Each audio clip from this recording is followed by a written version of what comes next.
Hey guys, I'm Michael Allen for TravelCostaRicaNow.com, and if you're thinking about buying property or real estate down in Costa Rica, this is the video you should watch first. This is going to be kind of real estate 101, the basics, and we're going to be talking to Dan.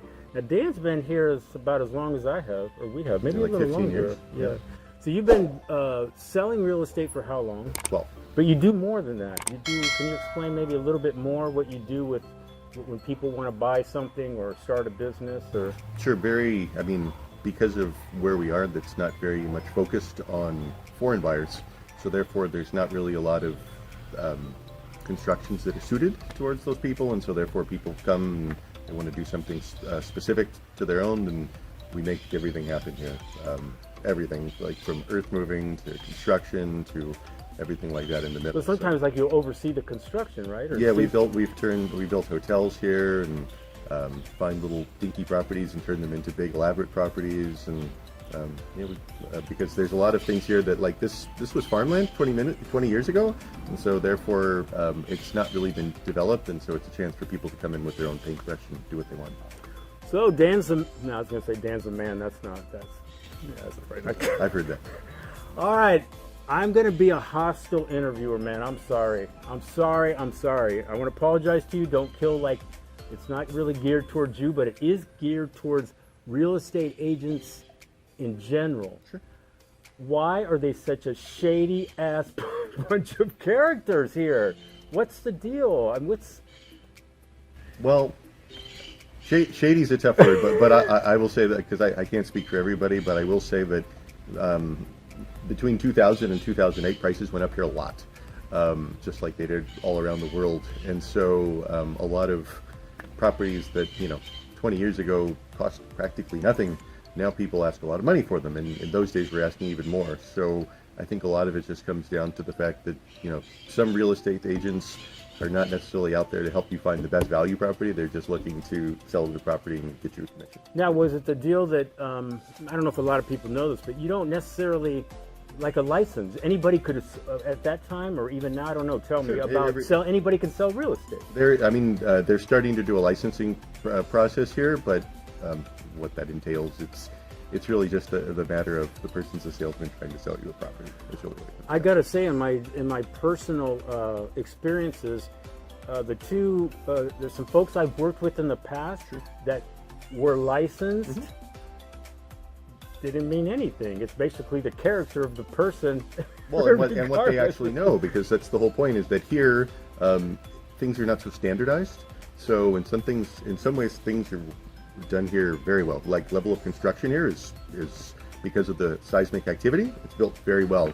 But most people are trying to sell you something that they know nothing about. So it's like me trying to sell you a car, but I'm not a mechanic. So what can I say? It's comfortable. It looks nice. This is just a sideways question. If you have a problem, if you have issues with the real estate agent, is there any recourse? Or would it just be a general, I have to sue you? Look, there is basically very little recourse here, and in reality, yes, you can take anybody to court, but if you let it get to that, that's going to turn into 5 years. Yeah, you don't want that. But you don't want that. So there's no I don't know, somebody to complain to. I mean, the real estate board. There is. I'm sure you could file a complaint. I've never actually heard it done, and I've never heard really anything happen as a result of it. So how would you? I'm assuming there's no Yelp for real estate agents here. So how would you find one if you don't really know any? You're outside going, hey, I'd like to come down to Costa Rica, maybe buy a property. What's your first move, to find somebody? I mean, Costa Rica, it's a small country, but it's still pretty big. So you need somebody who's specialized in a specific area, or you need somebody who has scouts. So if they don't have one of the two, nothing's going to happen. Did you say scouts? Scouts. Uh-huh. So I actually have a guy who's a scout for me, and so if somebody comes to me and they say, I'm looking for this, I can send out a scout who's from here, and we can do that, but most people don't do it, and so it's a little bit more complicated. Well, that's maybe a good segue into the what's it called, MLS listings? Listings? There is somebody there's two different companies that have been trying to do it for a long time, and so let's also say this: where we are, we're in kind of a rural area, so there's a lot more diversity in farms and hotels. Versus if you're in San Jose and you want to buy a house, things a little bit more simple because it's more standardized. But if you're outside of the big city, then you start getting into, you know, all sorts of. So there's really no like list, like let's say here, that tells you all the properties. There are some lists, but in most of the cases, some people here don't want to pay agents because they don't see the value or because they don't understand how the agent works. So if you're looking for a particular property, you've got to look around maybe 10 or 15 different places to do it. It's a little more challenging. So how would you go about trying to find? It seems like it would be like word of mouth, basically. Partially, but I think the most important thing is... So like you get a hold of me, and then I would like to say, well, I got this guy Dan that seems pretty good. Sure, but you have to go, first of all, you have to figure out where you want to be, is really what it is. Figure out where you want to be, and then from there, you will find people, you know, to help you, but it's not so easy as like you go onto Google and say, I mean, it might be in certain places, because if you're in like Escazú, for example, you'll have no problem finding a whole list of real estate agents that are willing to sell you a condo or a house in Escazú. It's not that hard. But if you're looking for something outside of the major metropolitan areas, which most of Costa Rica is outside of the region, then you have to get a little bit more creative sometimes. Okay, so let's go right into, if you are not a resident of Costa Rica, Right. can you buy property? Can you own property here? No problem to own property, but if you are not a resident, you will not be able to get a bank loan for it. So you need to come in either with cash, work out a deal with financing with the owner, or, and they happen here occasionally, and it makes a little no sense, but if I have a house and I'm paying a mortgage on it, and I say, look, I'll sell you my house and you give me 20 grand and you assume the mortgage, somehow for whatever reason you as a non-resident foreigner can assume a mortgage, but you can't start a mortgage.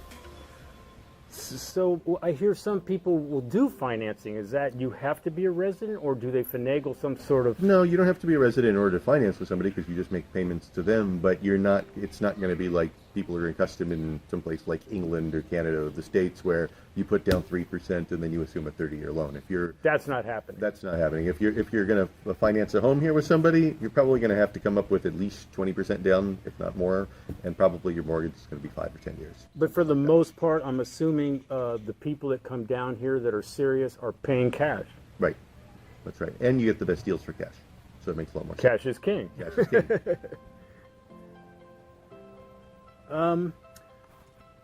You know, I get a lot of emails, and a lot of people, like, you know, they just were on vacation down here, Sure. and they fell in love with the Toucans. It's real and easy. I wanna buy. Right. You know, I don't know what the question is. Like, who do you think should be buying and who shouldn't be buying? You know what I mean? Well, if you're... Because I just so Sure. I don't know if you know this, but I basically tell people don't even buy here. Pretty much rent. Right. But if you are going to buy, who is that person? Well, I see, like, I mean, in order to make it reasonable for you, somebody who sees themselves living here for at least 5 years. So you have to, if you're not planning on living here for 5 years, it's probably not worth it to you because of the, just because the market's not so liquid. So you might buy a property, live here 3 years, and say you want to sell it, and that might take 6 months or a year to sell that property. In which case that becomes a big problem for people. So if somebody's looking to have a property in the future, like to come down here and retire, it's probably a good idea because, you know, prices are going up over time, and this country, you know, the infrastructure's gotten a lot better in this country over the last 20 years. Right. But for anybody who's like, oh, you know, I just want to move to Costa Rica because I came down and I really like it and I really like the nature, and if you don't have an idea on what you're going to do, you're probably going to be in trouble. Yeah. That's kind of an understatement, I think, right? Yeah. So what if how many people come down here with the intention of like flipping houses, and I'm gonna buy them and sell them? I guess you could do that maybe around like a San Jose area. In San Jose, there is a lot of that, and I've seen a lot of loan markets here of people who do short-term loans, and they do that, and then they take over those properties and things like that. But that's only specifically in the Central Valley. If you're, I mean, people were trying to do that here, you know, in 2006, 2007, but lately it hasn't been a thing because of the fact that people have to come in to buy your property with cash. You know, how many people come in with $100,000 or more in cash to buy a property? It's diminished a little bit. So let's just talk about a lawyer. Do you need a lawyer? You do need a lawyer, and you need a good lawyer, always working for you. And that takes that will take you a little bit of time to find the right person. Now, I know a lot of people like if they go, Dan, can you get me a lawyer? I I'm mean, I sure have you people I have them, use. but that Sure. seems like a sort of a conflict of interest in a sense. Shouldn't you kind of separate that, the lawyer from Well, whoever? I always urge people to do as much due diligence as possible. There's no reason to trust me. Do your own thing, and then you'll see when at the end how things come along. You know, if you chose the right people. But you know, I'm not going to say, well, trust your real estate agent. Just go with whatever lawyer they use. I have lawyers who I've used for years, and I would recommend that you can go to them separately, and that would be fine. But you know, I always encourage everybody to do all their due diligence. One of the only problems here is that most of the time, a lawyer who speaks English, which if you're a foreigner, you usually hire one, typically charge a lot more. That doesn't mean they don't do a good job. They do, but typically they charge. Is it a gringo price sort of thing to it? Let's just say they focus on a higher end of client. You know, it's the same thing. Oh, Like you go to a okay. restaurant, you can either go there and eat there for $10 or eat there for 30. They're just focusing on a higher end client. Okay. Because And I have people I could recommend like that too who do a great job. because I think it's a mistake. Some people, you know, they'll pick like let's say even an architect they want to build. They'll have the architect get everybody, pick Sure. everybody, and it Right. just seems like a huge mistake to do that. Well, I mean, let's just say this with lawyers. At least with lawyer, there's a very strong college of lawyers here, what they call the colegio. And if you have a problem with a lawyer and you make a complaint, it's a big deal for the lawyer. Especially if they get more than one complaint, then it becomes a big deal. So with lawyers, usually they're very careful about doing something because they don't want to get sued. That's a big deal for them because they can lose their license doing This that. might be a stupid question because I don't really know. Is it just a real estate lawyer, No. No, that's a good question, actually. There are people who specialize in that. Typically here, the lawyers are divided up into two. Criminal attorneys. When I say criminal, I mean they will defend you if you were caught, not because they're criminal attorneys, or people who deal mostly with commerce. So commerce is more like you deal with contracts, buying and selling properties, things like that. That's usually how that's divided up. Now there's some lawyers who do both, but there's less of them. Because almost every lawyer here is a notary, which is something a little bit different. which you also need. You do need, but that also gives the lawyer a lot of power because then they can also write their own stuff into the system and things like that. So that's why it's typically good to, if you're going to find a lawyer, to actually get one through referral as opposed to just walking into some random office. All right, what's your advice on buying pre-existing or building? Because building kind of is a whole nother set. Building is a whole different thing, and if you don't speak Spanish, you're probably going to end up paying a lot of additional money that you didn't need to pay for your property. So that's one of the things. What I recommend a lot of people to do is it's nice to buy something that's almost the way you want it because you're almost never going to find exactly what you want. And then do small improvements over time, and it works out generally a lot better for them. I mean, maybe I just hear the bad stories or something, but I mean, I've been down here as long as you. You know what? Everybody that has built a place down here has all said the same thing. They go, the process totally sucked. Right. We lost this, we lost money here, this happened, this, but they're always happy at the end of it. Right, So absolutely. they hated how it all went, Sure. and they might have got ripped off by a late or whatever it Right. is, but man, the end product, they're happy with. Absolutely. No, well, I mean, look at our views, man. I mean, look at where we live. Like that's the level of construction here is actually very good. In terms of concrete, in terms of carpentry, in terms of everything, the level of materials and construction here is very good. I've lived here for 10 years and never seen a home with a foundation issue or anything like that. So that part is good. But what is not good is that there's a lot of non-standardization. So therefore, every once in a while, like the whole house will be fine, but they'll do something odd. Oh, so like as is. Let's talk about as is, right? You know, like when you buy a house as is. Sure. If it's rural, as is could mean some serious issues. And usually that's the case. Like, for example, I know somebody here, she wasn't my client, but she bought a property and she bought some apartments. She's renting out her apartments, and then one day they had a septic tank issues, and they realized the septic tank was right in the middle of the second apartment. And now you have to destroy the whole second apartment because that's where they decided to put the septic tank and stuff like that. Yeah. Yikes. Right. Right. So little things like that. So they do have a thing about you can check. You can get an inspector. You can check the status of properties, right? Isn't there something on, that's very common. on the internet where you can just go, you see a property and you can see if like there's a lien on it or Right. those kind of things? But when you go to close, when you do your closing anyway, all of those things are disclosed. If there's any back taxes or if there's something called gravames, like gravames could be, like you borrowed money from me and gave me your house and you didn't pay me, and so now I put a lien on your house. That's like a gravamen. And so there's a lot. It's very easy. Let's just put it this way: as long as you buy a property with a title, there's none to be no surprises on that because all that comes up in the registry. Okay. I've never heard of anybody, as long as they didn't do anything silly like, oh, well, I went to the buyer, like the guy who was selling it, and we used his lawyer. I've seen stuff like that where that becomes a big deal. So that's why you always need your own lawyer. But as long as you have your own lawyer, it's pretty difficult to get ripped off. How are property taxes still good now? Property taxes are very It's low in this unbelievable, country. right? It's very low. Give an example, because I know in the United States, for example, you know, property tax is a big thing. Sure. Well, I think here it's something like it depends on what the value that's registered for the property is, but It's still like a laughable number, well, though, like, isn't let it? me give this. I know somebody who has like a house and 10 acres, and they pay $800 a year. So that's not so bad. And what would that be in the United States if you had to guess? Not that Well, you've been there I you know haven't been there somebody forever. who lives in Long Island, and their property taxes a year were $16,000 a year just on their house. 16,800. 800, and that was just a house. That wasn't, land also. So. Well, I think you mentioned it earlier, but I think this due diligence cannot be overstated because you cannot come in here and just, yeah, Dan, go ahead, do that, Sure. and or they don't even come here. People they don't even come and they buy something from Canada or whatever. Oh, it looks good on the internet. Dan, can you get? And you know what? There's no reason. Like, look, we have properties online that obviously it would be a little bit more challenging if you don't want to come down and do it, but they would be fine for you. But if let's just put it this way: a lot of this is still a frontier, right? Because this is like a country that 20 years ago, a lot of this wasn't here. So you just have to, a lot of things are done right. A few of them are not. Let's just say that.